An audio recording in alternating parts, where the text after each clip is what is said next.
Olá, pessoal. Espero que esteja tudo bem com vocês. Meu nome é Vanessa, sou mestranda do programa PPGED do UFSCar.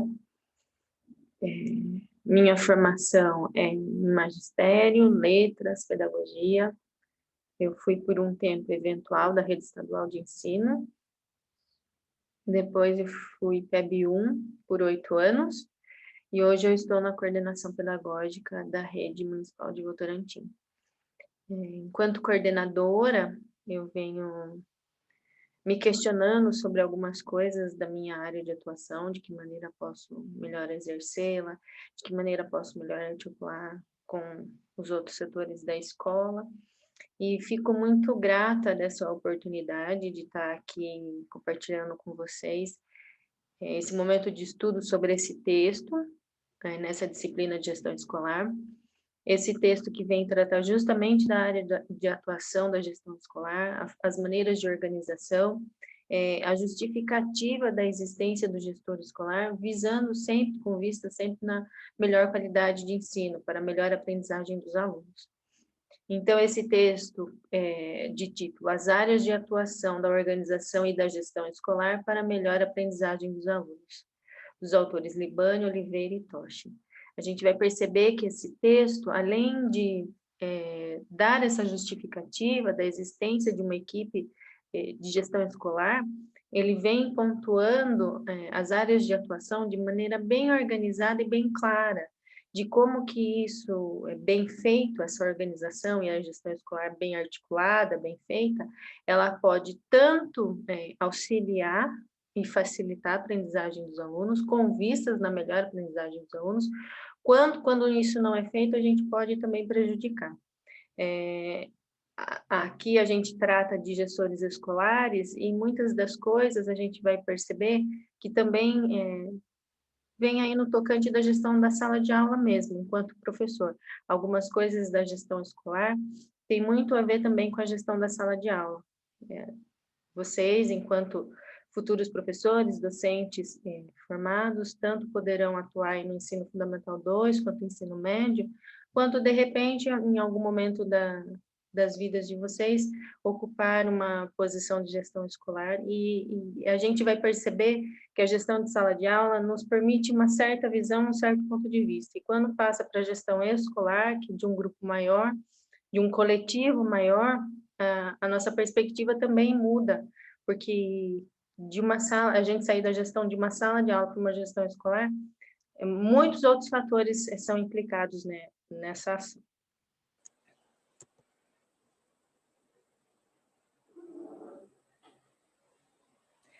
Então, nós temos aqui um pouquinho de informação sobre os autores, né? O primeiro deles, o José Carlos Libânio.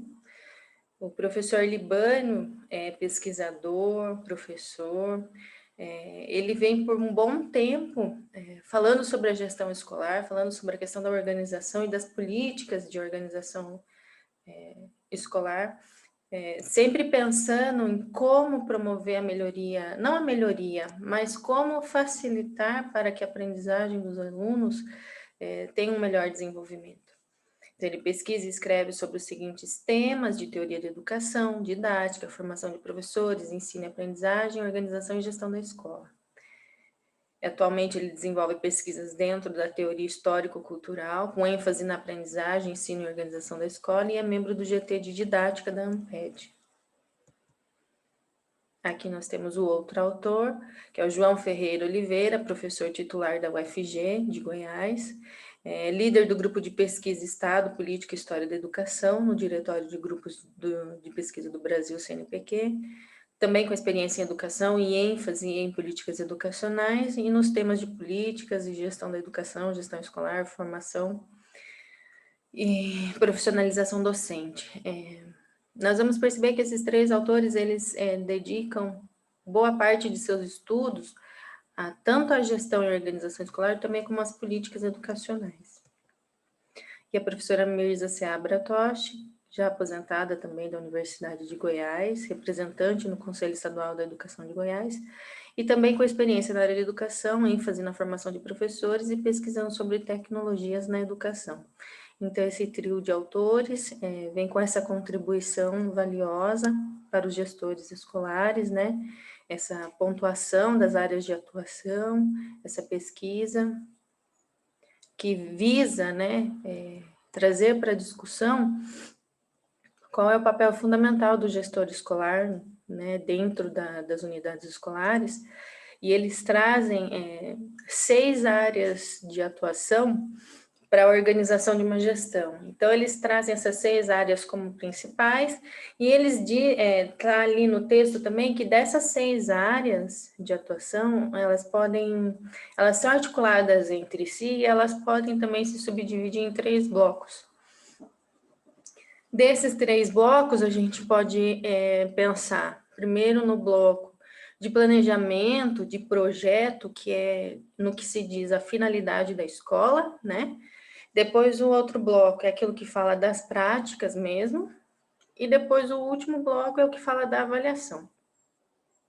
Pensando nesses 3 blocos, em que essas 6 áreas de atuação estão dentro deles, a gente percebe que para um gestor escolar precisa ter muito claro que a atuação dele vai perpassar por planejamento, depois pela prática e depois pela avaliação.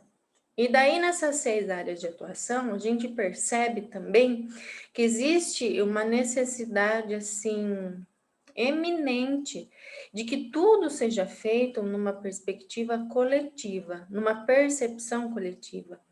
Porque desde o planejamento, as práticas e a avaliação, se o gestor se isola dentro de uma sala para tomar esses partidos, tomar essas decisões e elaborar esses documentos e as práticas, e só ele ter a decisão, ou seja, centralizar nele, nós vamos ver que muitas dessas 6 áreas aí, elas acabam por não ter um efetivo significado, porque a democracia, ela parte do princípio da colaboração de todos, né? De se ter o espaço de escuta, de fala, de discussão de todos. Se eu, enquanto gestora escolar, enquanto coordenadora, por exemplo, né? Eu entro na minha sala e eu digito todo o projeto de escola, todo o plano de ensino sozinha, sem a colaboração do meu grupo docente, sem ouvir os profissionais, os funcionários da escola em geral, sem ter qualquer influência da comunidade ou percepção da comunidade no meu documento, por aí eu já parto do princípio de que estou fazendo uma gestão centralizadora. E de que na minha gestão eu vou fazer de conta que ouço, faço um documento e vamos seguir por aí.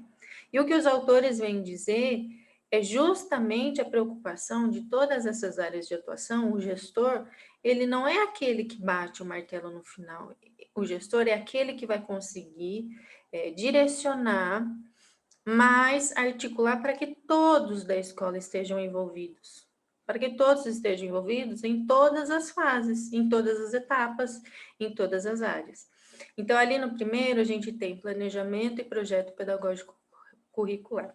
Então, quando a gente fala de planejamento e projeto pedagógico, a gente está falando da idealização da escola, aquilo que eu quero enquanto grupo, né? Aquilo que eu quero enquanto grupo da escola, como um objetivo da minha escola. Então, que tipo de escola que eu quero? Eu quero uma escola onde eu permita que colegiados sejam constituídos. Eu quero uma escola em que a participação da comunidade é valorizada e é ouvida, onde eu consiga fazer parcerias de fora do muro da escola, onde eu consiga que a comunidade ela tenha uma visão sobre a escola em que está ali inserida, de que é uma escola que está aberta, é uma escola que visa, sim, atender os seus alunos da melhor forma, não para suprir necessidades externas, de avaliações externas, por exemplo, num ranqueamento, qualquer coisa assim do tipo, mas que visa, sim, estar preocupada com a sua situação, com a sua com a sua situação ali pontual, né? De atender os seus alunos ali, pontualmente, né?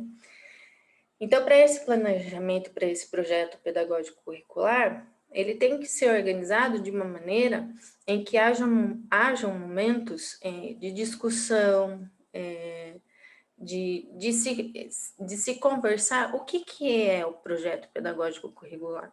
Porque muitas pessoas, às vezes, não têm claro o que é um projeto pedagógico curricular. E isso vai impedir a participação, porque se eu não sei o que é, como que vou participar? Então, esse planejamento, que é aquele que vai, digamos assim, dar um norte para onde a escola vai caminhar, ele tem de ter um espaço, um tempo para ser discutido, para ser exposto, para ser elaborado por todos os setores da escola. Isso é difícil, é um complicador, no sentido de conseguir promover e de propiciar esses momentos, né? A escola, pela complexidade que ela tem da sua rotina e do seu cotidiano, conseguir encaixar ou ter essas brechas desse momento de sentarmos, discutirmos, olharmos aí para quais são as necessidades da nossa escola, né?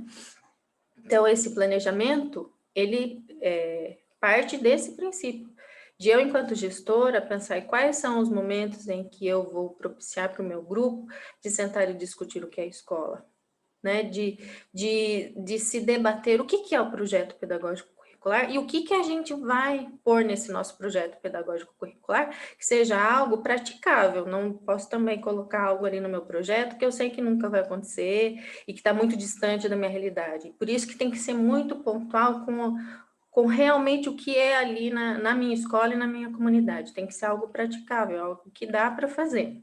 E segundo as necessidades que a gente consegue destacar, encontrar, ou seja, explorar os potenciais ali da comunidade e os desafios, quais serão as dificuldades para conseguir explorar esses potenciais. Então, o planejamento vai desde pensar de como vai se fazer isso, quais são os espaços e o tempo para se fazer isso, e o projeto pedagógico é essencialmente um certo desenho ou rascunho daquilo que eu quero seguir, mas precisa da construção coletiva para que todo mundo participe e tenha essa visão. Porque, voltando na ideia de que eu, gestora, entrando na minha sala, encosto minha porta e faço sozinha esse projeto, depois em que esse projeto estiver pronto e eu for passar para o meu grupo, pode ser que meu grupo não tenha a mesma percepção que eu, pode ser que meu grupo não aceite minhas ideias, e daí como que eu vou praticar isso? Como que eu vou pôr isso em efetivo exercício se ele foi pensado unicamente por mim? Sem ter a opinião dos outros, sem ter, digamos assim, a concordância de todo mundo, sem ter sido discutido. Para isso que a existência, o planejamento da existência de tempos e espaço para serem discutidos esses assuntos são essenciais. E daí, na hora de montar, de desenhar esse rascunho de projeto pedagógico até a finalização dele, precisa da participação de todo mundo, porque todo mundo tem que não comungar das mesmas ideias, mas tem que saber o que está acontecendo. Se vamos trilhar um caminho por 1, 2 anos nesse projeto pedagógico, todo mundo tem que estar ciente de qual caminho que a gente vai seguir. Senão eu sozinha desenho um caminho e só eu sei onde vai chegar, mas ninguém sabe onde vai chegar. E isso não é o ideal. O ideal é que todos saibam onde queremos chegar. Para isso tem que ser construído no coletivo. Daí no 2 a gente tem a segunda área de atuação que os autores apontam é a organização e desenvolvimento do currículo. E daí aqui na organização e no desenvolvimento do currículo, a gente parte do princípio que existe mais de um tipo de currículo. Como depois, mais para frente, a gente vai perceber no texto.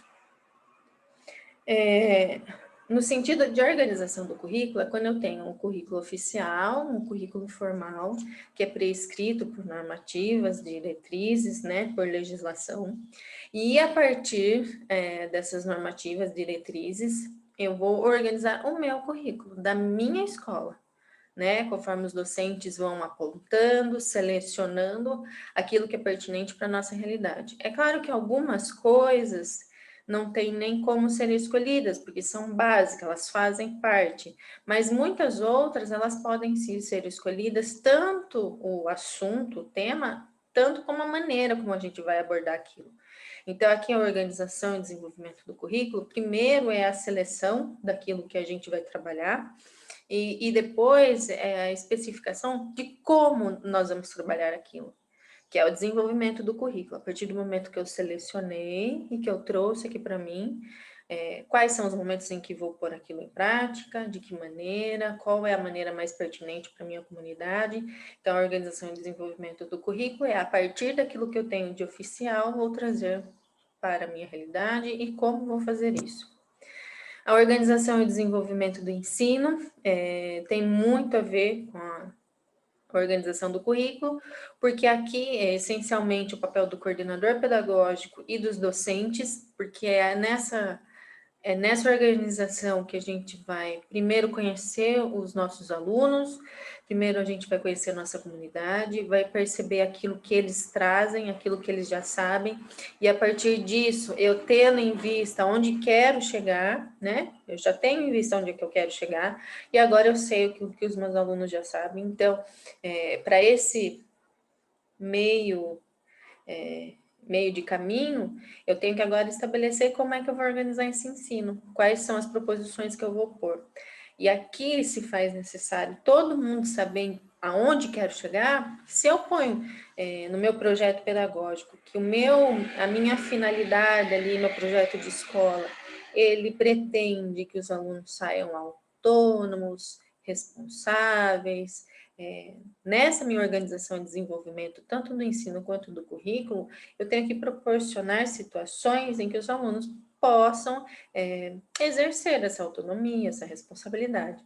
Então, nas situações do dia a dia, por mais simples que pareçam ser, eu tenho que proporcionar práticas educativas que levem a esse fim. E é por isso que é importante que todo mundo saiba, porque num exemplo de eu ter uma escola em que o meu objetivo, a minha finalidade de escola seja de que os alunos saiam dali autônomos, responsáveis, críticos. Para que isso aconteça, eu tenho que, por exemplo, nos momentos de organização ali de prática de refeição, de ida ao banheiro, de empréstimo de livro na biblioteca, que essas pequenas ações, elas têm que condizer com esse objetivo de aluno autônomo, responsável, criativo. Então, por exemplo, se eu coloco que a minha finalidade de escola é essa, e depois num momento de refeição, digamos assim, ou de escolha de livro, ou de ir até o banheiro, eu não proporciono isso. De que maneira? Os alunos vão pegar a refeição dessa forma aqui. É a merendeira que vai oferecer ali, que vai pôr no prato dele, vai ficar o inspetor de aluno ali circulando, porque não pode levantar na mesa, não pode isso, não pode aquilo.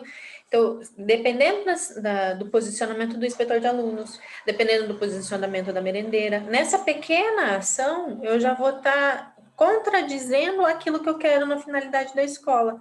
Se na finalidade da escola eu quero um aluno autônomo, ele chega na hora dele se servir simplesmente, ou de uma hora de refeição, ele não pode levantar do banco, não pode sair da mesa, ele não pode se servir, quem vai pôr a alimentação para ele é outra pessoa. Então, essas pequenas coisas que são importantes que todo mundo participe da construção, porque se eu estou imbuída do conceito de que eu quero que essa criança seja autônoma e seja responsável, eu tenho que dar oportunidades para que ela pratique isso. Senão vai ficar inviável de que no final do curso ela consiga. Ela não teve oportunidade para exercer isso, para praticar isso. Então, são as pequenas ações que vão direcionando aquilo que a gente quer no final. O exemplo que eu dei aqui da refeição é um exemplo muito pequeno, mas são várias as situações em que a gente poderia enxergar isso. A quarta área de atuação aqui, a gente tem as práticas administrativas e pedagógico-curriculares. Então, tanto administrativo quanto pedagógico, a gente tem legislação norteando, normatizando essas práticas. Tanto administrativamente, a gente pensa em administrar recursos humanos, recursos financeiros, recursos materiais, e mais uma vez é sempre no coletivo, porque a organização tanto de material quanto de pessoal, ela tem que visar o quê? O melhor atendimento dos alunos. né? De que maneira não vou prejudicar de maneira alguma, né? O dia a dia das crianças, dos alunos, dos adolescentes, e que sim, vou proporcionar a melhor forma, dando suporte para o docente, para que ele consiga trabalhar também e propor suas atividades da melhor forma. Nas práticas pedagógicas, a gente também tem em vista que sempre vamos ter normativas e diretrizes externas à escola que têm que ser adequadas, têm que ser direcionadas para o melhor funcionamento de cada escola, desde a avaliação externa até BNCC. Todas essas normativas, elas têm que ser olhadas no sentido de que como vou aproveitar isso na minha realidade. Então, uma avaliação externa não sendo usada para ranquear escolas ou para dar bônus, pagamentos no fim de premiar professores pelo melhor resultado. Assim também, por exemplo, como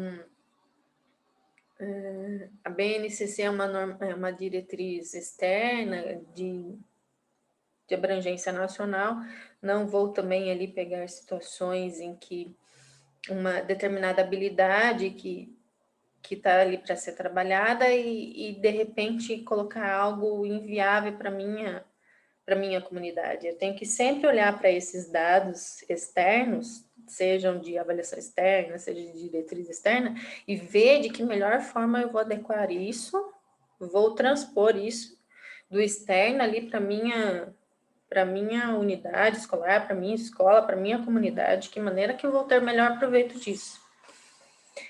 Aqui a gente tem o desenvolvimento profissional, que também é uma área de atuação que o coordenador pedagógico é essencial, porque é ali que a gente vai ver a formação continuada, é ali que a gente vai ver o quanto é necessário que os profissionais que estão envolvidos na educação escolar, eles precisam ter conhecimento das ações que ali ocorrem, né, da legislação que permeia o mundo escolar. Então, desde o inspetor de alunos, a moça da limpeza, até o diretor escolar, a gente não pode parar momento algum de estudar, de ler, de se inteirar, tanto de legislação quanto de novidades assim que se tem em termos de ensino e de aprendizagem. A gente tem que estar sempre se atualizando e aberto para as discussões que vêm se tendo sobre a educação. Então, o desenvolvimento profissional, ele tanto parte da reflexão do docente, que não pode simplesmente entrar na sala de aula e achar que ali, depois de algum tempo, ele sabe tudo e ele já está acomodado e muito bem fixado e não tem mais para onde ir. Isso não dá para ser realidade para a vida do professor, né? A gente vive numa sociedade imutável, transitória, o que o tempo todo nós estamos sofrendo por influências de informação, de comunicações. Então, o desenvolvimento profissional do docente, ele tem de muito ser pensado e discutido dentro das escolas, no sentido de que a gente não pode ficar mais com aquele discurso de que no meu tempo era diferente, no meu tempo era assim. E é justamente no tempo, né? O tempo passou, as coisas mudaram e a gente precisa mudar também, né? Então, o professor, a partir do momento que ele está dentro da sala de aula, que ele passa aí pelos momentos dele mesmo, de início de carreira, né? Daí depois de uma certa acomodação na carreira, ele tem que o tempo todo observar que o objeto dele também é sujeito, né? O aluno ele só aprende quando ele se dispõe a aprender. Assim também o professor, ele só vai se desenvolver profissionalmente se ele se dispor a se desenvolver e aprender, e estar se atualizando, e discutindo e refletindo sobre aquilo que ele faz. Então, se existe aí uma complexidade do nosso fazer docente, com certeza é essa, né? De que o nosso objeto não é só objeto, ele é sujeito também. Assim como nós também não somos só sujeito, nós somos objetos também. Então, existe aí todo um movimento por serem interações humanas de que tratamos, é necessário o tempo todo estarmos nesse diálogo de saber o que de fato estamos aí interessados em aprender e ensinar, em aprender e ensinar. E o desenvolvimento profissional no sentido do docente, do coordenador, do diretor de escola, do vice-diretor, de estar muito ciente que a justificativa de todos estarmos ali é para a aprendizagem do aluno e de que formas vamos fazer cada vez melhor, né? Vamos proporcionar cada vez melhor. Daí a gente tem aqui, por último, a avaliação institucional e a avaliação de aprendizagem, né? Que é esse terceiro bloco que eles distinguem aí das áreas de atuação. E a avaliação institucional, ela faz parte tanto quanto lá do planejamento. Assim como no planejamento eu tenho que pensar os tempos e espaços de discussão, de escola, de práticas, eu tenho que no meu planejamento também determinar quando é que eu vou avaliar. Quando é que eu vou avaliar a minha escola, né? Quando é que eu vou avaliar a atuação dos funcionários? Quando é que eu vou avaliar a atuação dos docentes? Quando é que eu vou avaliar minha própria atuação? Então, a avaliação institucional, ela se trata de uma avaliação bem reflexiva mesmo, de toda a comunidade escolar, de se observar se aquilo que foi pensado no início, de finalidade de escola, se nós estamos trilhando o caminho para chegar naquela finalidade de escola. Então, a avaliação institucional, o ideal é que ela aconteça até mais de uma vez para se observar se não estamos desviando o caminho. Pois, se a gente tem lá e foi construído junto uma finalidade de escola, a avaliação institucional feita no meio desse percurso, ela vai revelar se a gente está indo no caminho mesmo de chegar naquela finalidade ou se de repente a gente está desviando por alguma maneira. Então, a avaliação institucional, ela é realmente um momento de parada de todo o grupo, de toda a comunidade, tentando apontar aí, de repente, os insucessos, as lacunas, os sucessos, né, os êxitos, aquilo que está ocorrendo de maneira bem legal, ou às vezes de maneira que nem se esperava que tivesse tal resultado. Então, a avaliação é esse momento realmente de se parar e de se obter uma reflexão sobre aquilo que se está fazendo. E a avaliação de aprendizagem, a gente pode tanto observar as avaliações externas quanto as avaliações internas da aprendizagem. Então, a avaliação da aprendizagem feita pelo professor, ela tem de ter caráteres diferentes. Então, ela tem de ter o caráter diagnóstico, ela tem de ter o caráter formativo, e por consequência de normatização da escola, burocratização da escola, ela também vai ter o caráter de ser uma avaliação de classificação, de colocar o aluno em determinada menção ou não. Mas as mais importantes avaliações são com certeza a diagnóstica, de saber onde o aluno está, né, de onde vamos partir, e a avaliação formativa, que é a que se faz no percurso do processo de aprendizagem, em que a gente vai observar se as ações propostas, se as metodologias, se as ideias, o planejamento que foi pensado, está ocorrendo de acordo com o que a gente esperava, né? Se as nossas expectativas estão dentro daquilo que está acontecendo. A partir do momento que eu proporciono uma avaliação de aprendizagem formativa e observo que os meus alunos não estão de forma não a corresponder, mas os meus alunos não estão seguindo por aquilo que eu desejava, pelo percurso que eu havia planejado previamente, daí exige que nessa avaliação formativa eu repense nas maneiras que estou propondo as atividades ou pensando a metodologia. Então, a avaliação formativa, mais do que tudo, ela serve tanto para o professor quanto para o aluno, de saber o que está se dando certo e o que não está dando certo.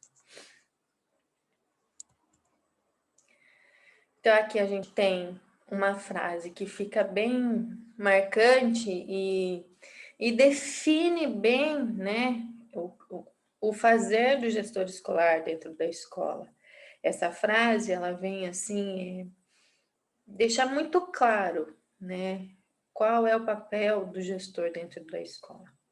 Tais áreas de atuação são fatores determinantes da eficácia escolar e da melhoria dos processos de ensino e aprendizagem. Então, só existe ali uma equipe gestora de escola, só existe uma equipe docente, só existe funcionários de apoio para o atendimento do aluno. Mas para um atendimento do aluno, para proporcionar a melhor aprendizagem para ele. Então, todos esses movimentos de planejamento, de desenvolvimento profissional, de avaliação, eles só fazem sentido se nesses movimentos eu tenha pontualmente a observação de como que meu aluno está nesse processo. Ele está participando desse processo, ele está compreendendo o que está sendo feito, ele é realmente integrante desse movimento, né? Saliento essa frase porque às vezes existe ações que elas são assim declaradas, mas elas não são praticadas.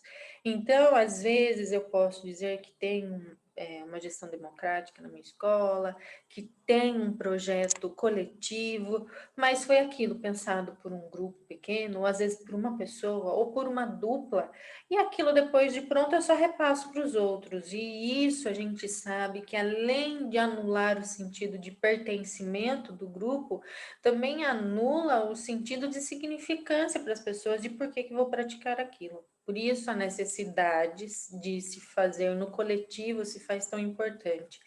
E sempre fazer no coletivo e nas discussões e percepções de todos esses atores da comunidade escolar, visando que o nosso objetivo é a melhor aprendizagem do aluno. É claro que a gente, enquanto estudioso, a gente vai observar que essa visão de melhor qualidade de ensino para o aluno, todo mundo vai aprender. O professor vai aprender e vai se profissionalizar, os funcionários de apoio também vão aprender, porque nessa troca, nesse diálogo de como fazê-los participar, de como torná-los aí integrantes de todo esse processo, a gente vai perceber que questões como autonomia, responsabilidade, criatividade, elas passam a ser, assim, naturais desse processo. Por quê? Nós estamos integrando todo mundo. Então, aqui agora a gente tem o planejamento e o projeto pedagógico curricular, que é uma das áreas de atuação. E a gente pode observar mais uma vez que tem aqui esse quadrinho falando do burocrático da gestão, e aí a gente pensa nessa discussão de que quantas e quantas vezes e por quantas e quantas situações a gente não tem esses projetos de escola, esses projetos pedagógicos de escola, pensados no vazio, pensados isoladamente. E isso faz com que perca todo o seu valor, né? Porque ele vai, então, se constituir de um material burocrático, simplesmente no cumprimento de uma legislação, porque existe uma legislação previamente estabelecida da exigência da escola ter o seu projeto pedagógico. Então, quando ele é pensado apenas como uma burocracia a ser cumprida, apenas como um documento a ser criado, né, ele acaba perdendo todo o seu sentido. Porque daí eu tenho apenas um papel, apenas um amontoado de papel, um amontoado de palavras e de linhas, que não fazem o menor sentido. Inclusive, daí muitas das vezes pode ser que ele nem seja manuseado, né? Ele foi realmente só um documento construído e está lá dormindo em algum cantinho do armário ou em alguma pastinha do computador. Então, assim, a gente percebe que no exercício mesmo da gestão escolar, quando a gente pensa naquele planejamento de prever espaço e tempo da discussão e da construção do projeto de escola, eles são essenciais, porque a gente olha ali naquele quadrinho, a falta de espírito de equipe, docentes ocupados apenas com suas atividades de aula.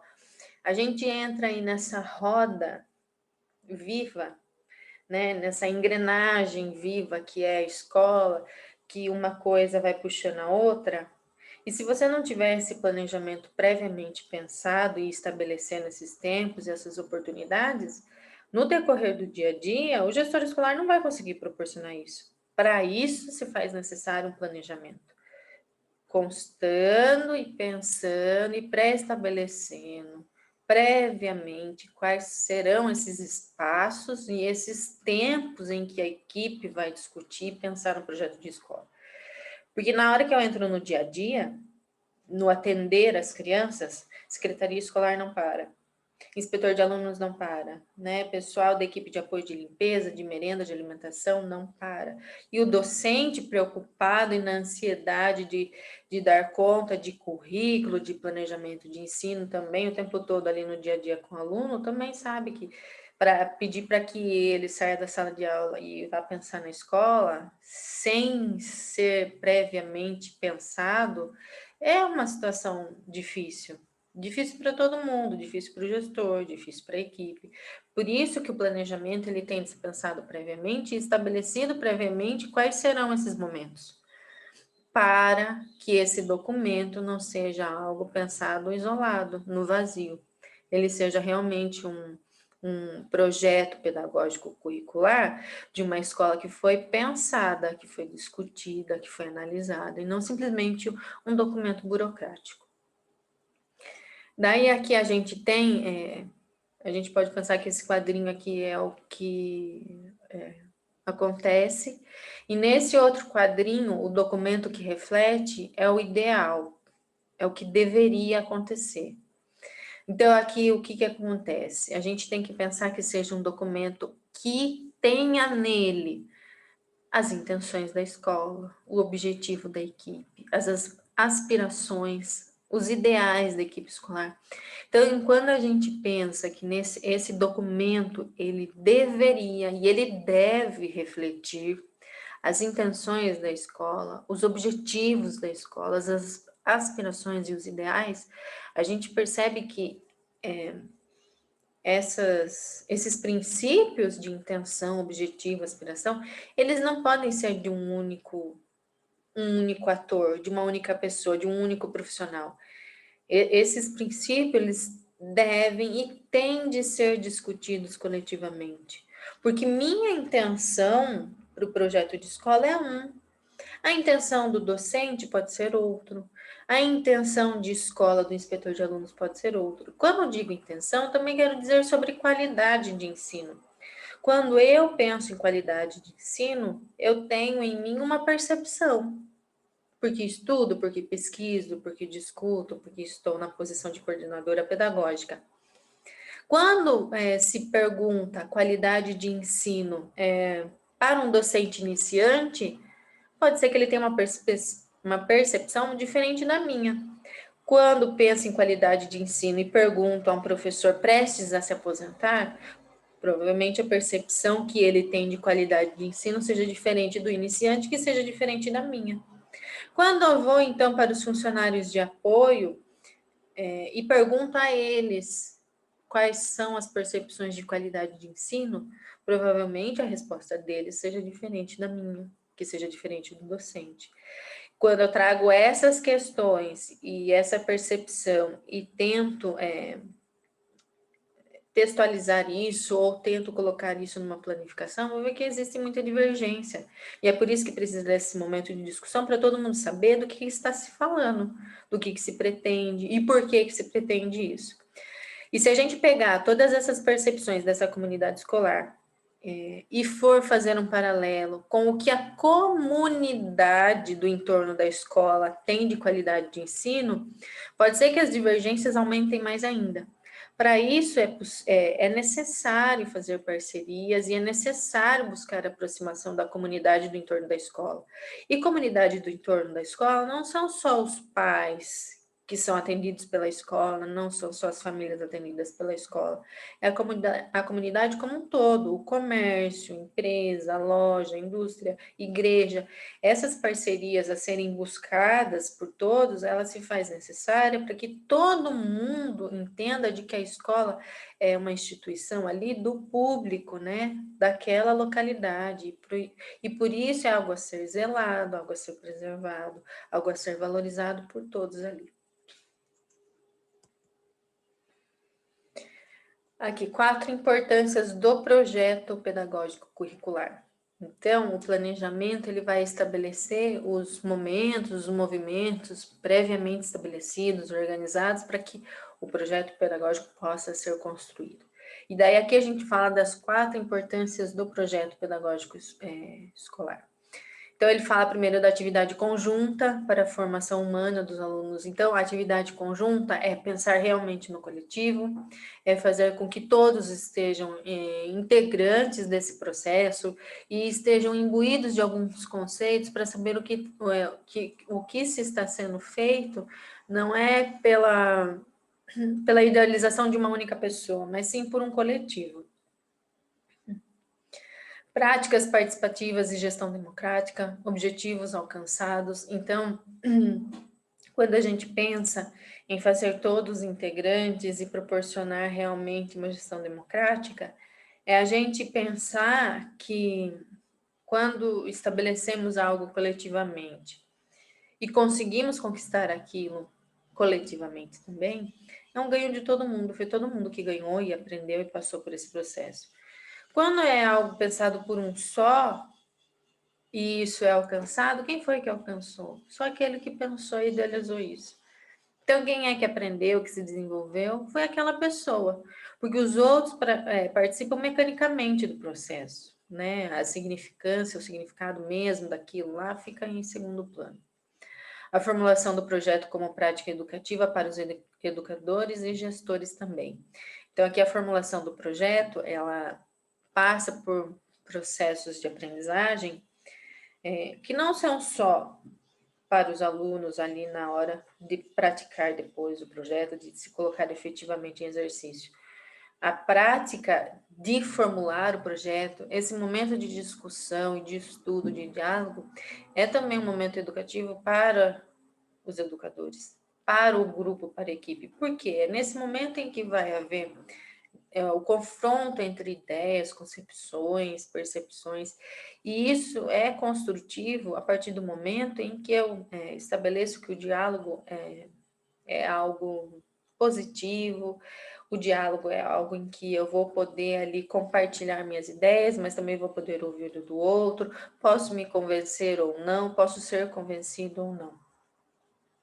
Então, além de ser uma prática documental de registro, também é um momento educativo para toda a equipe. Aqui, a autonomia do grupo em elaborar e criar o projeto. Eu tenho que me sentir seguro de que sou participante desse grupo. Eu tenho que me sentir seguro de que minha voz ali, além de ser ouvida, eu posso discutir, posso me expor, posso ouvir o outro e também me colocar no lugar do outro. Existe aqui algumas relações de poder que a gente poderia pensar que ocorrem dentro da escola, né? Em qualquer situação de convivência, de interação humana, nós percebemos relações de poder. Mas na escola existem mais relações de poder porque se faz, assim, de vários tipos de profissionais dentro de uma comunidade só, com um atendimento grande do grupo de discentes, né, dependendo do tamanho da escola. Mas aqui, por exemplo, se a gente tem, às vezes, funcionários que são mais antigos, o pessoal que já está meio que estabelecido e meio acomodado na profissão, eles podem, às vezes, tanto contribuir para uma inovação e para essa segurança de criação de projeto, quanto eles podem tolher, de repente, a visão dos outros, de ficar falando, isso nunca vai dar certo aqui, né? E isso aqui para essa comunidade não é legal, não adianta, que sempre foi assim, vai continuar sendo. Então, essa construção de ter essa segurança de criar, de se sentir responsável por aquilo, de se sentir pertencente, é um trabalho, pode ser às vezes até demorado, para que todo o grupo perceba que sua voz ali é ouvida, é percebida e é valorizada, né? Não precisa ser acatado todas as vozes, mas que existe ali um momento em que a gente pode ouvir a todos.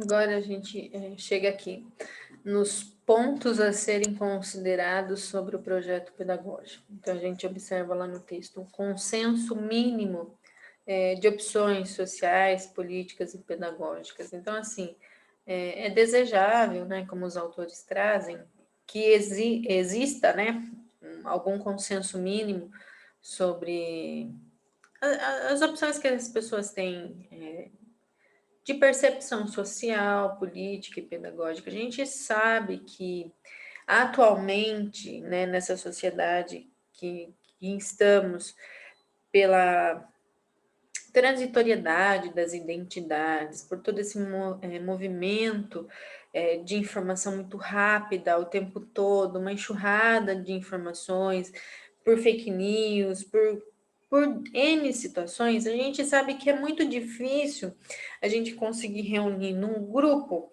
em que os consensos sejam assim, não 100%, porque unanimidade, né, não existe, não é benéfica, mas de que haja assim um consenso mínimo de percepção, né? Então, é desejável que a gente tenha pelo menos ali as opções sociais e políticas e pedagógicas numa mesma linha de visão. 100% unanimidade, a gente sabe que é difícil, mas pelo menos alguns pontos que sejam convergentes, para que o grupo não tenha discrepância na hora de executar as ações, na hora de efetivamente pôr em prática o projeto, na hora em que o currículo acontece, para que não exista tanta diferença de, por exemplo, assim, diferença no sentido de, o funcionário tal, ele permite que eu faça isso, o outro funcionário não permite, já falou para mim que não pode.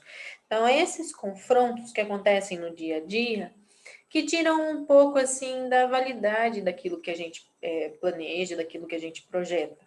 Porque se fica acordado e se fica assim estabelecido, olha, as nossas ações serão baseadas nisso. Mas daí a pessoa tem uma linha uma visão política de repente diferente, ou ela percebe que não é por aí que se vai, eu prefiro caminhar por aqui. E daí o que acontece? Na hora ali de discussão e de pôr no papel, de escrever, pode até ser que ela concorde, mas chega na hora ali da atuação mesmo, ela vai colocar em prática aquilo que ela acredita de fato. Então, por isso que se tem ali um consenso mínimo para que as pessoas estejam conscientes de que ali no momento da ação com os alunos, o que tem que prevalecer é aquilo que é melhor para a escola, né? Para o funcionamento da escola. Então, eu volto no exemplo lá, né? Que é um exemplo de estabelecer que a finalidade da minha escola é que os alunos sejam autônomos. Então, se eu estabeleço isso como finalidade, né? Uma finalidade que foi construída coletivamente, pensada por todo mundo, se eu tenho isso, fica difícil eu ter dois funcionários, por exemplo, em que um permite e proporciona que o aluno exerça sua autonomia e o outro que vai lá e cerceia, fala que não é, sou eu que vou fazer, sobre o meu controle. Então, quando eles dizem de consenso mínimo, é para que não haja tanta discrepância na hora do efetivo exercício. Outras coisas, outros pontos, levantamento verdadeiro dos problemas de aprendizagem. Então, por mais que a gente saiba que existem algumas avaliações externas e que vêm e que avaliam os alunos e que daí colocam os resultados e que às vezes existe ranqueamento, às vezes existe prêmio, mas o mais importante para a escola, né, o imprescindível para a escola é o quê? É saber quais de fato são os problemas de aprendizagem dos meus alunos? Quais de fato são as lacunas? Quais de fato são as falhas? Quais de fato são ali os dificultadores para que a aprendizagem aconteça? E isso só é possível por meio de avaliação diagnóstica, por meio de diálogo com o aluno, com a família, de tentar enxergar o que é que de fato está acontecendo ali e o que é de fato que é, digamos assim, o ponto frágil da minha escola, qual é a realidade ali de potencial e de fragilidade. Então, eu posso, de repente, através de avaliações diagnósticas e do grupo docente estabelecer algumas avaliações, e eu descobri, por exemplo, que a língua portuguesa na minha escola é uma lacuna, é um problema de aprendizagem. E a partir disso, pensar em projetos, em pensar em ações para tentar superar as dificuldades. Por isso que é essencial, a partir do momento que vejo o resultado de uma avaliação externa, que por mais que não tenha sido elaborada pelos professores, e por mais que o ranqueamento e prêmio de professores sejam algo assim um pouco alheios à realidade, é essencial de observar que, por exemplo, se uma avaliação externa aparece lá que o resultado da minha escola ficou muito aquém em língua portuguesa, e e mais os professores observamos também que existe toda essa dificuldade, se faz assim necessário olhar esses dados e pensar em quais ações vou fazer sobre isso. Gestão democrática, decisões em consenso mínimo. Então, aqui, quando a gente pensa ali no momento de gerir tanto recursos humanos, recursos financeiros, recursos materiais, eu tenho que sempre pensar que esse consenso mínimo tem que girar em torno do benefício do aluno, né? Então, numa prática de adquirir algum bem para a escola, ou de distribuir algum material, eu tenho sempre que pensar de que maneira vai ser mais benéfico para o aluno, certo?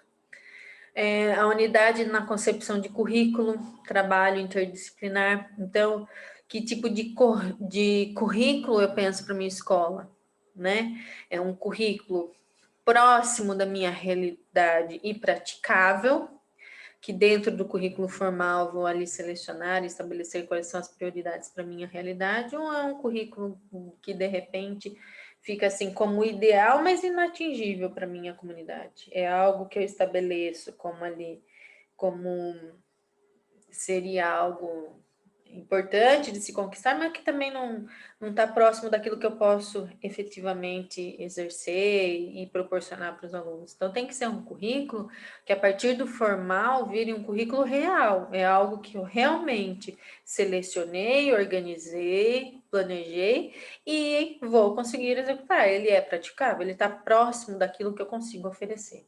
Um trabalho interdisciplinar é sempre pensar na possibilidade da troca e da conversa entre todas as áreas, né, de conhecimento.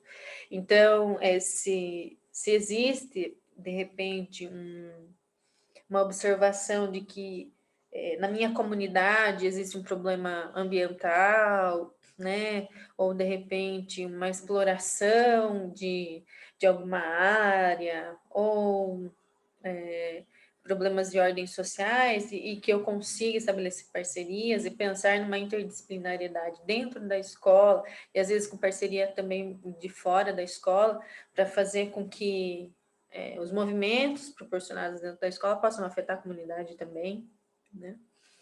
Avaliação do projeto por parte da equipe, ou seja, os momentos em que paramos para observar se o que propusemos inicialmente, se o que planejamos, o que desenhamos enquanto caminho está efetivamente acontecendo, se estamos desviando, se estamos conseguindo, se precisaremos mudar a rota para chegar naquilo que a gente imagina como finalidade. A capacidade de criação da equipe. Aqui é importante a gente, mais uma vez, tocar no assunto de fazer com que todos se sintam integrantes, né, da produção, da criação, para que, às vezes, os potenciais que a gente tem ali individualmente das pessoas, eles sejam valorizados, reconhecidos e que integrem, né, todo esse processo criativo e de organização da escola. Então, agora a gente tem aqui organização e desenvolvimento do currículo, né? Então, é um modo de seleção da cultura produzida pela sociedade para a formação dos alunos. É nesse momento que se faz uma certa transposição daquilo que eu tiro, né, da sociedade, do construto social e trago para dentro da escola. Nós temos o currículo, o oficial, o formal, nós temos o currículo real e nós temos o currículo oculto.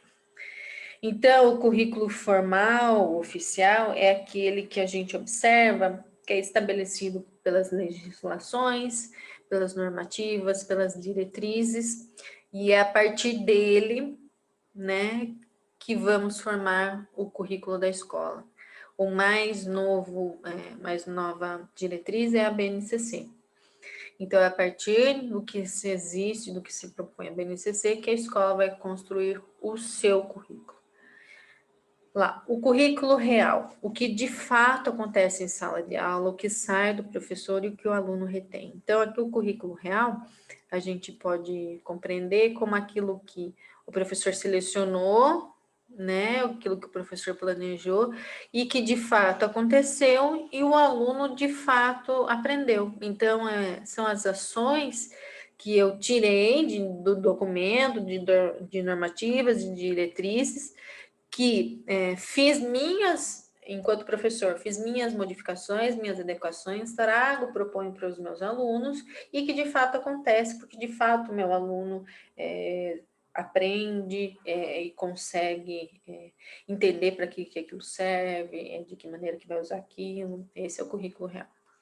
O currículo oculto são as experiências culturalmente, de valores e significados. Mas aqui no currículo oculto, a gente percebe que é aquilo que acontece de maneira espontânea, sem ter sido planejada, né? Então, no currículo oculto, a gente percebe que as influências e as experiências que acontecem no dia a dia da escola que vão originar esse currículo oculto, que muitas das vezes a gente sabe que acontece, a gente até previamente pode imaginar, mas ninguém planejou, né? Ele ocorre realmente por influências das ações e das interações ali do momento.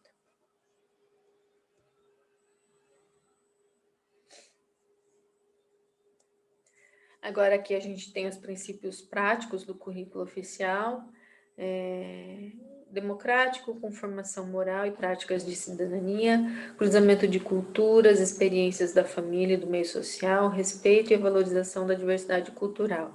Então, aqui no currículo oficial, a gente observa que alguns itens que foram pensados quando se elaborou os documentos, quando se elaboram os documentos, que são geralmente feitos por comissões, por grupos, existe uma preocupação de alguns anos para cá de nos currículos se colocar tanto a diversidade cultural quanto a valorização das experiências que os alunos já trazem.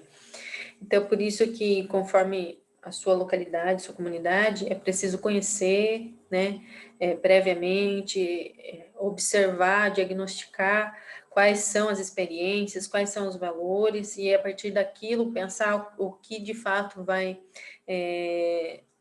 ocorrer dentro da escola por meio de um planejamento, organização e valorização daquilo que eles já trazem.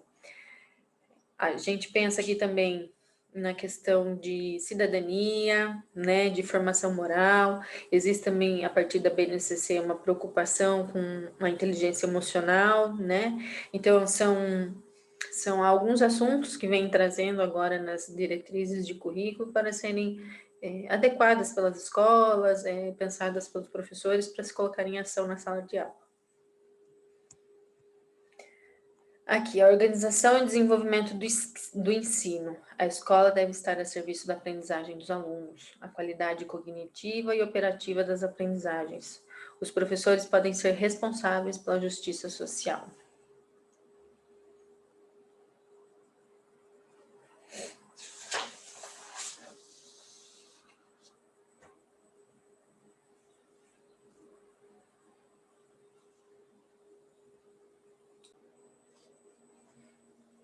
Então, aqui a gente vê que, a partir desse ponto, os autores tratam de salientar a importância nessa organização do ensino para a escola, desse movimento em que é feito de selecionar as coisas dentro de um currículo oficial, formal, dentro desse currículo selecionar alguns itens, algumas experiências, algumas habilidades para proporcionar para os alunos na sala de aula. Os autores salientam, né, no texto, que a importância da escola de servir a aprendizagem dos alunos. Uma fala até recorrente em reuniões pedagógicas assim de escola é de pensar que, se estamos todos nós lá, funcionários das diversas áreas, nós só estamos para os alunos, pela aprendizagem dos alunos. principalmente na escola pública, né, toda essa movimentação e essa insistente indicação de gestão democrática, de práticas participativas, né, de uma escola, de fato, que inicie o aluno numa prática cidadã, né, de justiça social, por parte das ações que a gente promove dentro da escola. Então, quando a gente pensa aqui em qualidade cognitiva e operativa das aprendizagens, é ter sempre em vista que vamos priorizar e vamos oferecer dentro desse currículo das escolas, em que a gente seleciona, que a gente organiza, as melhores experiências e as mais efetivas, para que o aluno de fato consiga compreender e aprender determinado assunto, habilidade, para que de fato aquela aprendizagem se torne significativa e que ele possa fazer uso dela na sociedade, né, na função social.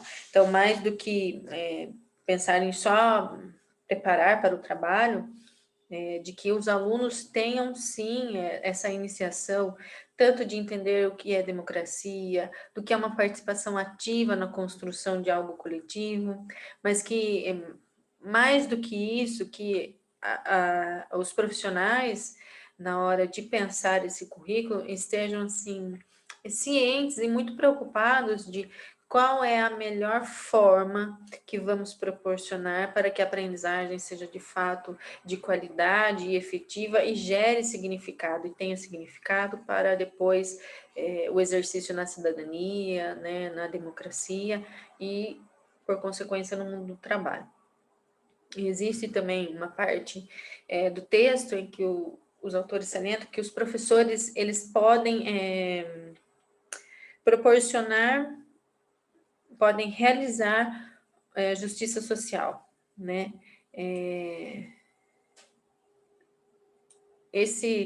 Essa afirmação que os autores colocam, eles colocam no sentido de que o posicionamento do professor, quando ele faz essa seleção de conteúdos, essa seleção de habilidades, quando o professor pensa em como que ele vai proporcionar determinadas metodologias, determinadas situações didáticas, de que ele tem assim, não uma conscientização, mas de que o professor tenha muito claro que essas camadas, às vezes as camadas de escola pública, de periferia, essas camadas menos favorecidas, que elas só terão a escola por meio de acesso a alguns conteúdos, alguns construtos, algumas ações educativas. Então, para as camadas menos favorecidas, escolas públicas de periferia, o trabalho a ser feito acerca de selecionar coisas na hora de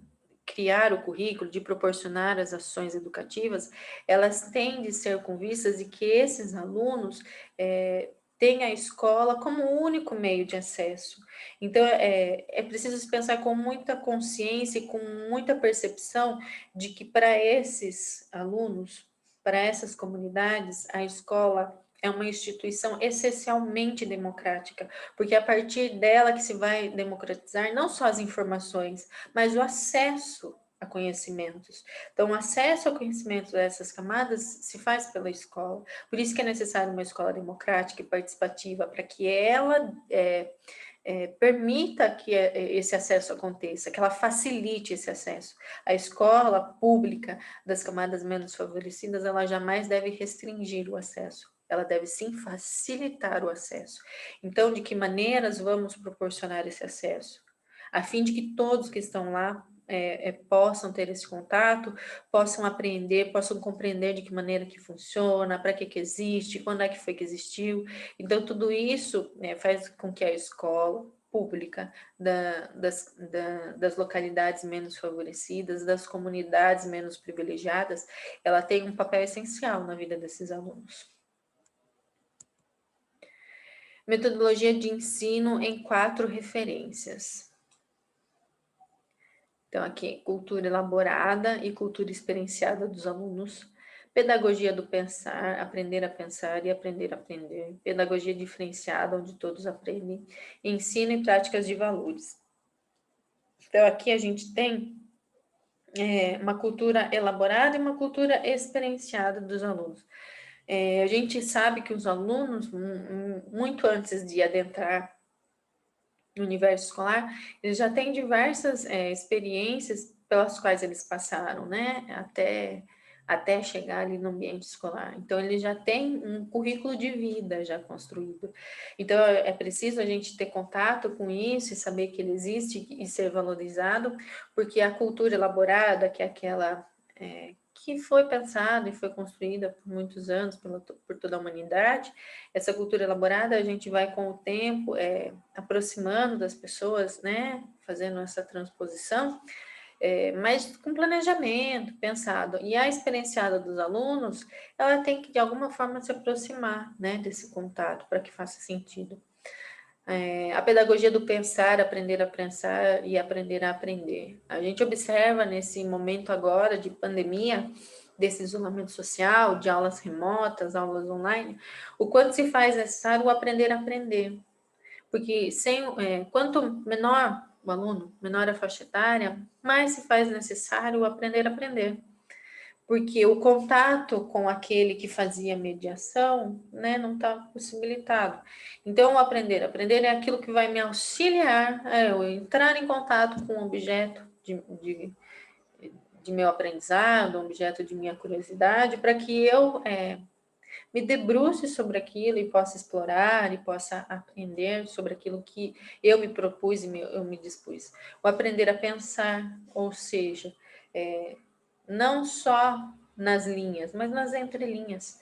Não é só aquilo que eu leio, mas refletir sobre o que eu leio, compreender o que está por trás daquilo, quais são as influências que sofreram para que algum texto, algum conhecimento, determinado conteúdo, determinada ação fosse daquela forma. Então, eu compreender por trás daquilo, aprender a pensar, a refletir sobre aquilo que estou em contato. Quando se fala na pedagogia do pensar, eu acho que fica para nós nesse momento um recado de realmente, né, o professor ele é insubstituível, porque para se ter a pedagogia do pensar, precisou que antes um professor, um mediador, alguém propusesse essa ação, pedagogia do pensar, aprender a pensar, aprender a aprender. Eu preciso que alguém me facilite essas ações. A pedagogia diferenciada, onde todos aprendem. Então, a pedagogia diferenciada é aquela em que, né, que a gente pode compreender que eu, professor, docente, tenho algum parâmetro, ou alguma metodologia, ou algum ponto de chegada que pode ser que da maneira que eu pensei não seja o ideal e o suficiente para todo mundo. Então, a partir do momento que eu observo que não é esse caminho não está facilitando para que todos cheguem, eu tenho que observar de que maneiras vou fazer para que os alunos possam, então, acompanhar e seguir adiante. A partir do momento que eu observo que aquilo que eu, professor, proponho não deu certo, é a hora de repensar e pensar de que maneira vou modificar meu trabalho, minha metodologia, para que os alunos consigam chegar naquilo que a gente imaginou quanto finalidade. Ensino e prática de valores, então, aqui a gente pode observar que constantemente, durante todo o período histórico, a gente observa algumas mudanças nos currículos oficiais, nas diretrizes, e nos últimos anos, as últimas legislações vêm pontuando a questão de práticas de valores, de cidadania, de democratização, e na última da BNCC também a questão da inteligência emocional, de sentimentos. Então, são práticas, são questões que às vezes estavam afastadas da escola, que deixavam-se para que a família tratasse, para que a sociedade, né, tratasse, e estão sendo cada vez mais introduzidas no âmbito escolar, por ser a primeira comunidade que todos temos acesso, né, que temos contato, e como que vamos trabalhar a questão de valores, né, de empatia, solidariedade, virtudes que a gente faz necessário para que depois, enquanto jovens e adultos, a gente vai exercer na comunidade em que a gente está inserido. Então, vamos lá. Vamos para as práticas de uma boa gestão. Aqui a gente pensa nas ações técnico-administrativas e depois nas ações de natureza pedagógico-curricular. Aqui nas ações técnico-administrativas, a gente pode elencar que, segundo legislações e as normas, né, de que maneira que vai ser geridos os recursos físicos, os recursos materiais, os recursos financeiros, de que maneira que se faz ali a organização operacional de secretaria de escola, a administração do financeiro, a constituição dos colegiados. Então, a natureza técnico-administrativa, ela faz relativo ao suporte para que a escola funcione, né? Então, tanto de recurso humano, como que organiza-se o grupo de funcionários, recursos materiais, é aquilo que é adquirido, como que vai ser distribuído, de que melhor forma, que seja benéfico para o grupo todo. Na questão financeira, na constituição de colegiados como a PM, por exemplo, na constituição de parcerias com empresas, o que se faz daí com essa arrecadação, né? A discussão de onde é gasto e aonde é empreendido esse dinheiro, também pensando no coletivo, do que é melhor para todos. Então, não basta um professor indicar, eu preciso que se compre, não sei, 50 pacotes de folha cartolina, mas é só para aquele professor que é importante. Para todo o grupo, outras necessidades são maiores. Então, nessa percepção que o gestor tem que pensar, que o dinheiro que vem ali por meio de colegiados e que a PM se constitui de doação, na verdade, né, doação voluntária, que esses recursos, eles têm que também ser geridos de maneira coletiva, empreendidos esses valores de maneira coletiva. Assim como também existem verbas, que existem normas e legislações próprias, tanto para uso quanto para prestação de contas. A gente tem aí verbas como PDD, internet, educação conectada, são verbas que vêm direcionadas e existe uma legislação própria para o uso delas. Daí depois, nós temos aqui as ações de natureza pedagógico-curricular. Aqui das administrativas, que a gente já falou. Aqui, as ações de natureza pedagógico-curricular.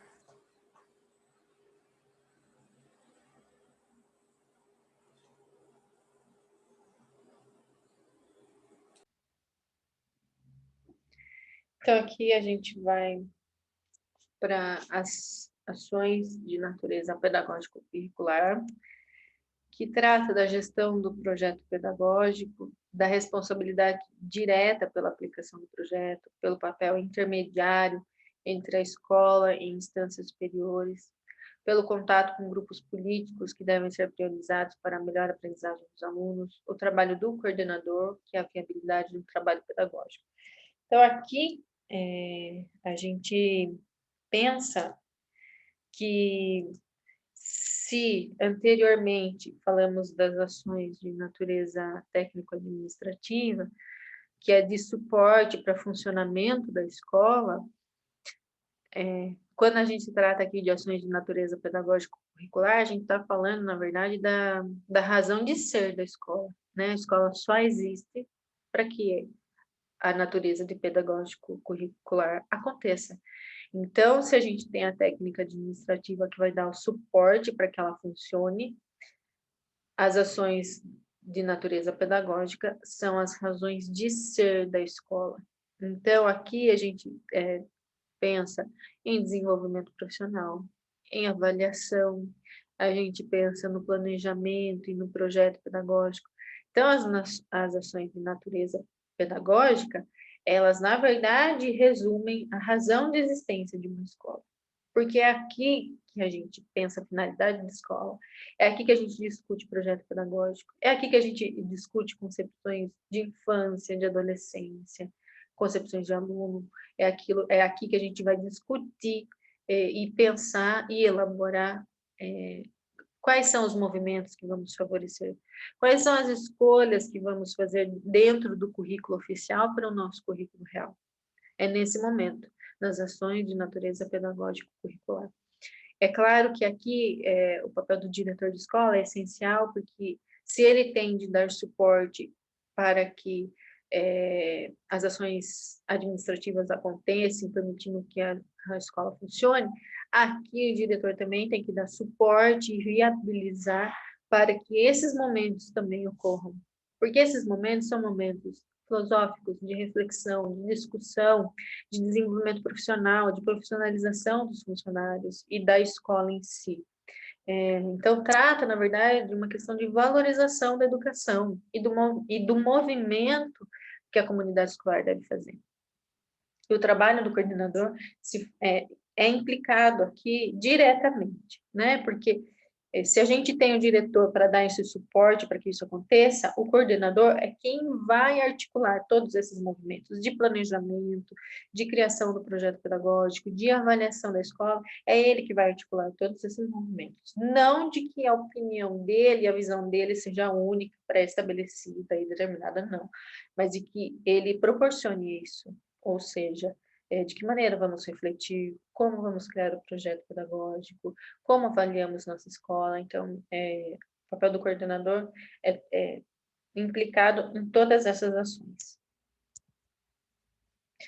Aqui, desenvolvimento profissional. Então, a gente fala da questão pessoal, dos investimentos pessoais, e das formas de organização do trabalho coletivo. Então, a gente tem nas escolas, principalmente nas escolas públicas, né, a organização de trabalhos pedagógicos coletivos, conhecido por HTPCs, ATPCs, que são os horários estabelecidos por lei, em que os professores recebem como hora aula, né, são remunerados como hora aula, mas que é um momento de trabalho ali coletivo, geralmente com o coordenador direcionando, liderando esse momento, mas já é estabelecido por lei e remunerado aos professores. Então, é uma questão aqui de organização de trabalho, em que existem várias formas de pensar nesses horários. Municípios e estados oferecem de maneiras diferentes na carga horária. Tem municípios que são 2 horas aulas, tem municípios que são 3, 4, então aqui depende do sistema em que o professor vai atuar. E o gestor, no caso aqui o coordenador, que fica responsável por esse momento de trabalho coletivo, cabe a ele pensar como que ele vai organizar esse momento, para que não fique estabelecido ou, assim, conhecido como um momento de recados de escola. Para que isso não aconteça, precisa de um coordenador com formação e que compreenda que o papel dele nesse momento é imprescindível, porque é ele que organiza, é ele que proporciona, porém ele tem que entender que é isso para um grupo de docentes, né? Então, ele frente ao grupo de docentes, como que ele vai pensar esse horário de trabalho coletivo? Como que ele vai organizar? Ele direcionando e ele ditando, ou também ali fazendo uma pesquisa, uma sondagem entre os professores, quais são os aspectos a serem melhor estudados, aprofundados. Então, aqui o papel do professor, do coordenador pedagógico, junto aos professores, é de estar próximo ao grupo, compreendendo por que caminho vão trilhar esse trabalho profissional, por que caminho vão organizar. Vão fazer trabalhos em pares, né, com as mesmas turmas, por disciplinas, vão fazer por projetos interdisciplinares, como que vai se organizar, né? E o desenvolvimento pessoal, de investimentos pessoais, daqui é realmente a disposição do profissional em buscar especializações, extensões, aprofundar a sua formação. Então, a gente tem essas duas vertentes no desenvolvimento profissional, e digo que coordenador pedagógico, ele tem de estar nessas duas vertentes, tanto incentivando seus professores, tanto se organizando no coletivo, para que os professores observem e entendam que a zona de conforto para eles, a acomodação para o docente, ela pode ocorrer, de repente, na carreira dele se estabilizar e falar, não, sou professor PEB 1 e está muito bom, ou não, sou professor PEB 2 nessas disciplinas, trabalho de manhã e à tarde, quero me organizar assim. Isso é uma coisa. Outra coisa é o coordenador pedagógico estar sempre atento e sempre estimulando e sempre instigando os seus professores a aprofundarem seus conhecimentos, a olharem para a sua prática, a observarem as inovações que acontecem. Então, tanto no pessoal quanto no trabalho coletivo, o coordenador sempre vai ser aquela pessoa que vai estar, de alguma forma, dando uma cutucadinha no professor, para que ele não fique numa zona de conforto, para que ele não se acomode, para que ele esteja ciente de que a todo momento ele precisa se colocar nesse movimento de reflexão, de estudo, de aprofundamento, de aperfeiçoamento profissional e também pessoal, de observar, não é porque ele está há determinados anos na carreira dele, na mesma sala de aula, na mesma escola, que ele precisa, né, ficar estabilizado ali, mas ele deve a todo momento estar observando, estudando, para também acompanhar a sociedade que está em mutação a todo momento. Aqui, a cultura organizacional.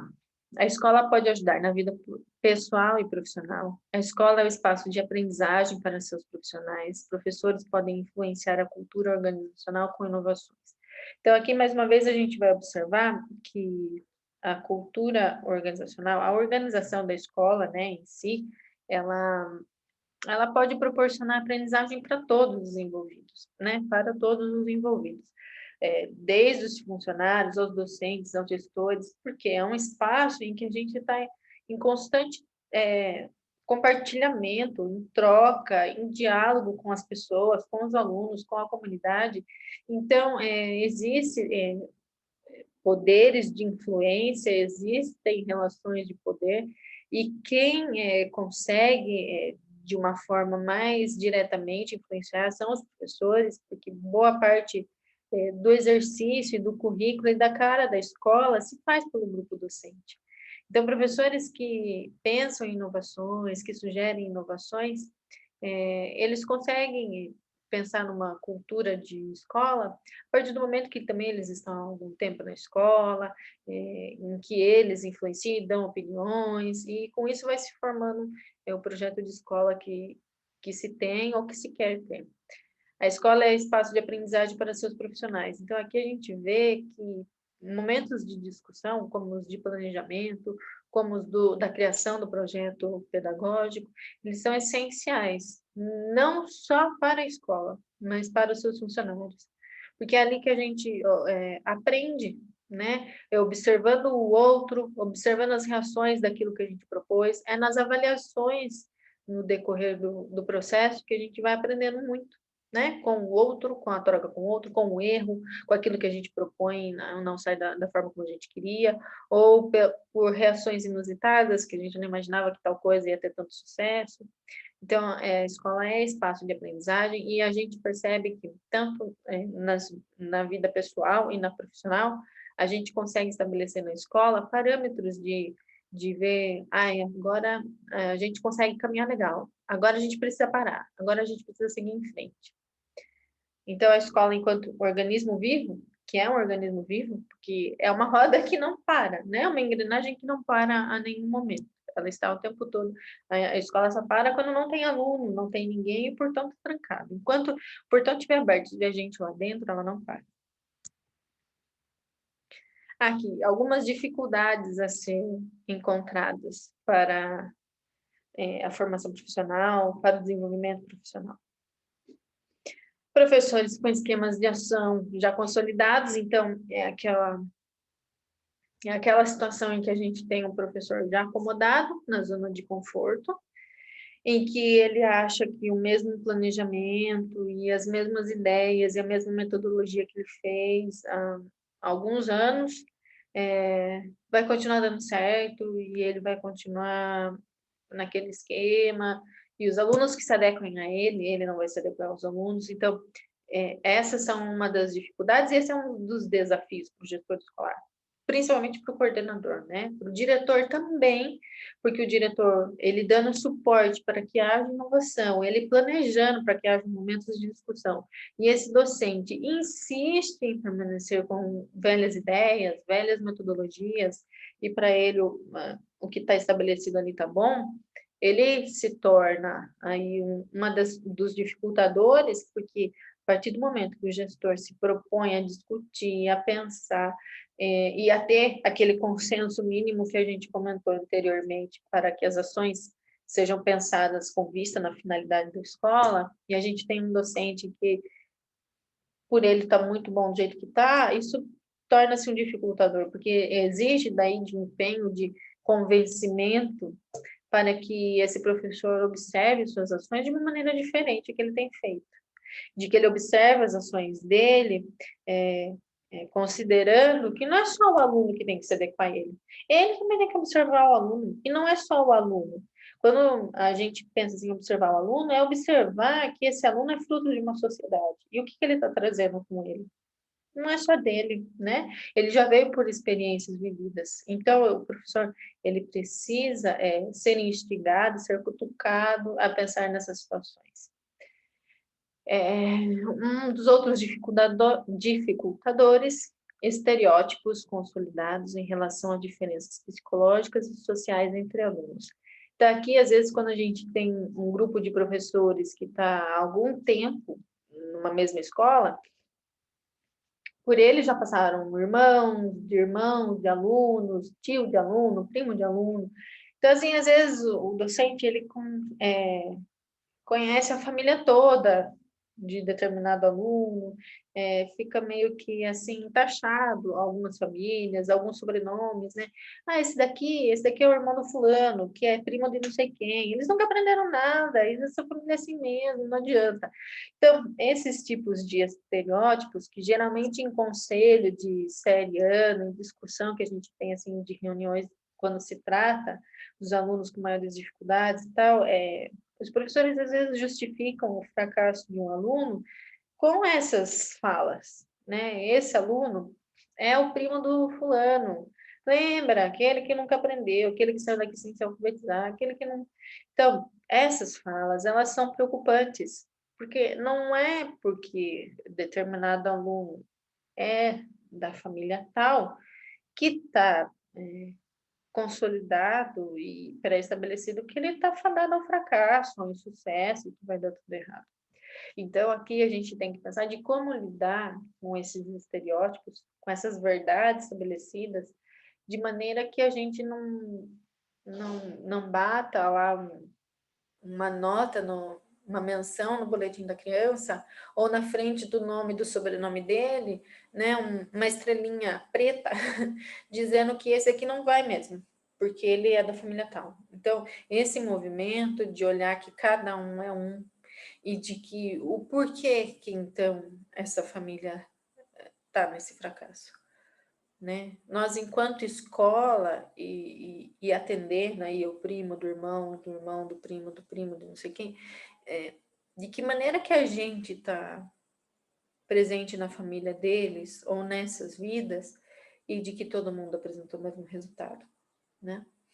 O despreparo profissional possível má formação. Então, existe aqui uma preocupação, uma discussão grande sobre as graduações e licenciaturas, que existe até muitas pesquisas que vêm investigando, que vêm discutindo sobre quais são os melhores tipos de formação para docentes, né? De que maneira preparar melhor o docente, para que ele não chegue na sala de aula e tenha esse choque de realidade.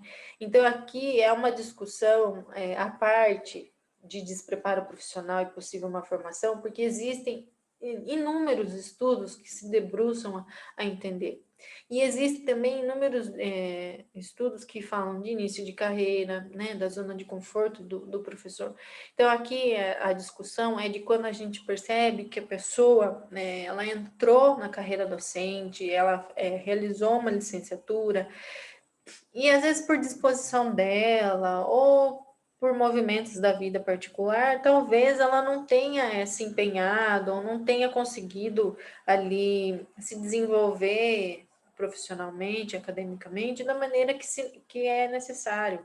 E também existe a discussão de que a graduação de licenciaturas deve articular de forma efetiva e maior a universidade e a prática, né? A teoria e a prática, e como pensar em professores tutores, professores mentores, para que os professores iniciantes também não tenham um choque de realidade e possam compreender de fato todos, né? Tanto o professor que já está na carreira, quanto o professor iniciante. Quais são as habilidades específicas de um professor? É só eu saber meu conteúdo? É só eu saber o meu conhecimento técnico, isso me garante que serei um bom professor? É só eu ter toda a noção de conteúdo específico, que quando estiver numa sala de aula, será garantido que serei um bom professor, darei uma boa aula, né? Terei o grupo convencido comigo e estarei ali pronto para estar em desenvolvimento desses projetos de escola.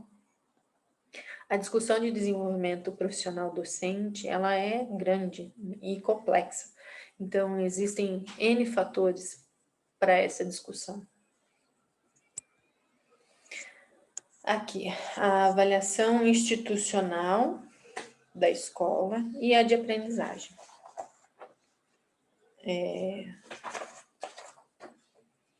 Então, a avaliação institucional é aquela em que a gente observa e para e reflete sobre aquilo que estamos proporcionando, né? Com as condições que estão diretamente ligadas à qualidade de ensino. Então, tanto do suporte técnico-administrativo, quanto da natureza pedagógica, que é a razão de ser da escola, se elas estão de fato acontecendo, se são efetivamente construídas coletivas. Então, a avaliação institucional é aquela em que a gente pensa se aquilo que a gente traçou inicialmente com finalidade de escola, se ela de fato acontece, né? Se ela de fato é exercida, se ela está indo pelo caminho certo, se estamos trilhando um caminho, se estamos desviando, ou se está cada um fazendo o seu papel, né? Está cada um ali no seu quadrado, pensando, a minha função aqui é olhar os alunos na hora da refeição. A minha função aqui é preparar a refeição. A minha função aqui é manter o ambiente limpo. Minha função aqui é fechar a minha porta e passar o meu conteúdo para os meus alunos. Minha função, enquanto gestora, é encostar minha porta e fazer minha documentação burocrática. A avaliação institucional, ela vem e ela é pensada como um momento de parada e de reflexão sobre mim, sobre o que eu exerço, sobre o outro e o grupo como um todo. A avaliação de aprendizagem, ênfase no desenvolvimento de capacidades básicas de aprendizagem, uma pedagogia progressista. Então, aqui a gente pode pensar na avaliação de aprendizagem tanto do professor, né, com o seu conteúdo, com o seu diagnóstico, com a sua maneira formativa, com a sua maneira de preparar de pensar sua metodologia e preparar sua aula, quanto também a gente pode pensar na influência das avaliações externas, de que maneira que aquilo faz sentido ou não para a minha escola, né? Se não pensando no ranqueamento, nem de bônus do professor, mas sim de que maneira que vou ler os resultados da avaliação externa, de que não se torne algo tão alheio à minha realidade. Né? E a pedagogia progressista, que a gente pensa que em algumas situações em que percebemos que tanto a avaliação institucional quanto a de aprendizagem, até mesmo a avaliação externa, que elas sirvam de autorregulação para a gente repensar as nossas ações, as nossas práticas e as nossas metodologias propostas, e não no movimento de culpabilização do professor, né? Quando a gente pensa no projeto de escola coletivo, a ideia também é de que a responsabilidade de todo o êxito ou o fracasso do aluno não seja só do professor. Porque não é só o professor que está ali com o aluno. Existe toda uma equipe, toda uma comunidade, por isso que tem de se pensar coletivamente. Então, os autores citam essa questão de culpabilização dos resultados sobre os professores e que nessa percepção de pedagogia progressista, a gente usa essas avaliações no sentido de formação mesmo, de formativa mesmo, de olhar para aquilo e perceber por que caminho eu pensei que vou e por que caminho estou realmente trilhando, né? Em que posso mudar, em que posso modificar, de que maneira consigo, de fato, concluir ou executar aquele desenho que eu fiz de escola, aquele planejamento que eu fiz, aquele projeto que eu fiz de escola. Bom, pessoal, é mais ou menos isso que eu queria trazer para vocês sobre esse texto de apoio que a gente teve. Espero ter contribuído para a formação de vocês, para esse momento de discussão. Agradeço a oportunidade de poder ter essa experiência muito diferente de tudo que eu já tinha feito. E na próxima semana nós nos encontramos virtualmente, presencialmente, virtual à distância. E em seguida estarão disponíveis as atividades, as questões sobre esse texto. No intuito, tem 5 questões dissertativas e 5 de alternativa, no intuito mesmo de refletir sobre alguns conceitos que os autores trouxeram nesse texto. Agradeço e até mais.